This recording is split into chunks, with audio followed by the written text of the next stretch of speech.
Hello everyone. तो आज हम लोग हॉस्पिटल में इमरजेंसी कोड्स क्या होते हैं उनके बारे में जानेंगे। उनको कैसे अनाउंस करते हैं, इमरजेंसी कोड का रिस्पांस किस तरह से करते हैं, ये सारे जो है प्रोसेसेस के बारे में समझेंगे। ये बहुत इम्पोर्टेंट है एनएबीएच के पर्सपेक्टिव से भी और हॉस्पिटल सेटिंग या हेल्थ केयर फैसिलिटी की सेटिंग के अकॉर्डिंग भी। This is very very important topic. ठीक है, तो जो जो भी स्टाफ हैं, चाहे वो नर्सिंग स्टाफ हो, चाहे एडमिन स्टाफ हो या सिक्योरिटी गार्ड्स हो, एवरीवन हैज़ टू नो कि हॉस्पिटल में कौन कौन से इमरजेंसी कोड्स होते हैं, उनका क्या प्रोसेस होता है अनाउंस करने का और उनका क्या रिस्पॉन्स होता है। मैं जो हूँ वो ऑलमोस्ट मुझे 10 इयर्स का हेल्थ केयर एक्सपीरियंस है और मैंने बहुत सारे एनएबीएच और क्यूसीआई के राउंड हॉस्पिटल्स में कराए हैं। तो मुझे इनका काफ़ी आइडिया है, इसलिए मैंने सोचा कि क्यों नहीं इसको मैं ले जाऊँ ट्रेनिंग के फॉर्म में, ताकि ज़्यादा से ज़्यादा लोग अवेयर हों। क्योंकि अभी हेल्थ केयर सेक्टर में इतना बिज़ी रहता है और लोग इतने बिज़ी रहते हैं वर्क में, क्योंकि पेशेंट क्रिटिकल लाइफ़ से डील कर रहे होते हैं वो लोग। तो कभी-कभी ट्रेनिंग होती भी है तो सब के सब नहीं उसे अटेंड कर पाते हैं। इसलिए हम अगर ऑनलाइन सिस्टम पे अवेलेबल है ट्रेनिंग्स, तो लोग अपने अवेलेबल टाइम पे वो ट्रेनिंग करके अपना नॉलेज को बढ़ा सकते हैं। इसलिए ये ट्रेनिंग मैंने ऑनलाइन ले जाने का सोचा और मुझे लगा कि इससे काफ़ी लोग बेनिफिट होंगे। तो लेट्स अंडरस्टैंड अभी आपका इम्पोर्टेंस क्या है इमरजेंसी कोड्स का। इमरजेंसी कोड्स अगर हम समझते हैं और जानते हैं, तो हम किसी भी इमरजेंसी का प्रॉपर जो है उसको कोऑर्डिनेटेड वे में हम उसको रिस्पॉन्स दे सकते हैं उसका, और हम उसको क्विकली सॉल्व कर सकते हैं।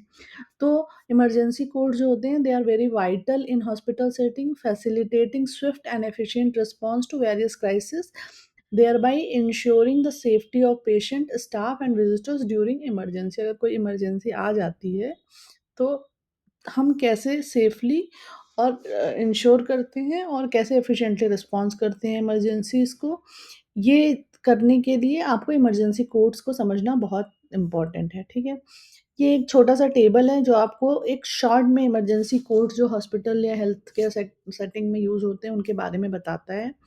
तो सबसे इम्पॉर्टेंट जो हैं, जो फर्स्ट 5 हैं, ये सबसे ज़्यादा इम्पॉर्टेंट है और ये फ्रिक्वेंटली अकर कर सकते हैं किसी भी हेल्थ केयर सेटिंग में। जैसे कोड रेड, तो कोड रेड जो है वो फायर इमरजेंसी को अनाउंस करने के लिए होता है। बेसिकली अगर आपका कोड रेड अनाउंस हो रहा है तो इसका मतलब तुरंत के तुरंत आपको फायर इमरजेंसी को समझना है और उसका रिस्पॉन्ड करना है। ठीक है, उसको रिस्पॉन्ड करने का भी प्रोसेस है, वो भी हम आगे डिस्कस करेंगे। इसके बाद जो है कोड पिंग, अगर कोई बच्चा आपके हॉस्पिटल हेल्थ केयर में आया है सेटिंग में और वहाँ से वो मिसिंग है, तो हम लोग कोड पिंग को अनाउंस करते हैं, ताकि जितने भी स्टाफ हैं हॉस्पिटल में वो अलर्ट हो जाएँ और अप्रोप्रिएट जो एक्शन है या जो प्रोटोकॉल है रिस्पॉन्स का वो फॉलो करें, ताकि हम चाइल्ड अबडक्शन को बचा सकें। ठीक है, मतलब चाइल्ड को रिट्रीव कर सकें एएसएपी। उसके बाद कोड ब्लू भी एक बहुत इम्पोर्टेंट है, और अब बेसिकली जब क्रिटिकल पेशेंट होते हैं तो बहुत ही ज़्यादा होता है ये, तो code blue basically cardiac arrest के लिए अनाउंस किया जाता है और इसके लिए इमीडिएटली हमें सीपीआर प्रोसेस फॉलो करना होता है, ताकि हम जो पेशेंट है उसको तुरंत का तुरंत डील करके बचा सकें लाइफ को उसकी। ठीक है, फिर कोड येलो जो होता है वो डिज़ास्टर प्रिपेयर्डनेस के लिए होता है। ये भी मतलब कि किसी भी तरह के डिज़ास्टर में किस तरह से आपको एक्ट करना है, इसके बारे में डिस्कस करता है। अगर कोड येलो अनाउंस होता है तो सारे स्टाफ अलर्ट हो जाते हैं कि कहीं पे डिज़ास्टर है और उसका प्रॉपरली उसको मैनेज करने के लिए सब रेडी हो जाते हैं और एकजुट होकर के उसको हैंडल करते हैं। फिर कोड ऑरेंज जो होता है वो स्पिल मैनेजमेंट के लिए होता है। हॉस्पिटल में ये बहुत फ्रीक्वेंट है, बहुत ही तरह के स्पिल होते हैं, तो स्पिल जब होते हैं तो उनको कैसे मैनेज करना है, ये पूरा कोड ऑरेंज के अंडर हम लोग डिस्कस करेंगे। उसके बाद 2 जो और रेयर ऑकरेंसेस के लिए यूज़ होते हैं वो है कोड वायलेंस और code black. Code violet is used for violence, जैसे कहीं किसी हॉस्पिटल में कहीं पे वायलेंस आपको फ़ील होता है, तो उसको किस तरह से रिस्पॉन्ड करना है कि पेशेंट और स्टाफ सेफ रहें, उसके बारे में डिस्कस करते हैं। और कोड ब्लैक जो होता है किसी तरह की बॉम्ब थ्रेट अगर होता है तो उसके लिए होता है। अब हम जानते हैं कि कैसे अनाउंस करेंगे, तो कोई भी कोड को अनाउंस करने के लिए ये सिंटैक्स है, जिसमें सबसे पहले हम कोड नेम बोलते हैं, फिर कहाँ पे है, floor number, what is the area name and then activated. This is how we announce the code. जैसे फॉर एग्ज़ाम्पल कहीं पे मान लो 4th फ्लोर आईसीयू 1 में किसी तरह का इलेक्ट्रिकल स्पार्क है और फायर लगता है, तो वहाँ का जो स्टाफ है, जिसने भी देखा, चाहे वो नर्सिंग स्टाफ हो, चाहे स्वीपर हो, चाहे एडमिन स्टाफ हो, अगर जिसने भी फर्स्ट देखा, उसको तुरंत ही कोड रेड एक्टिवेट करना है बिना डिले किए, ताकि फायर को हैंडल किया जा सके और कंट्रोल में किया जा सके एएसएपी। तो कोड रेड कैसे अनाउंस करेंगे? Code red 4th floor ICU 1 activated. Code red 4th floor ICU 1 activated. Code red 4th floor ICU 1 activated. ठीक है? ये आप अपने पीए मतलब पर्सनल अनाउंसमेंट सिस्टम से कर देंगे या आप रिसेप्शन पे इन्फॉर्म कर देंगे और उससे वहाँ से अनाउंस हो जाएगा। तो ये बताता है कि फायर जो है वो 4th फ्लोर पर आईसीयू 1 में लगी है और उसको तुरंत हैंडल करना है, ताकि सब तो फिर तुरंत स्टाफ जो होता है, हाउसकीपिंग स्टाफ या एडमिन स्टाफ, वो उसको एक्शन लेता है। ठीक है? तो हर कोड को जब भी आप अनाउंस करोगे 3 टाइम्स अनाउंस करते हैं, ताकि सारे लोग अलर्ट हो जाएँ।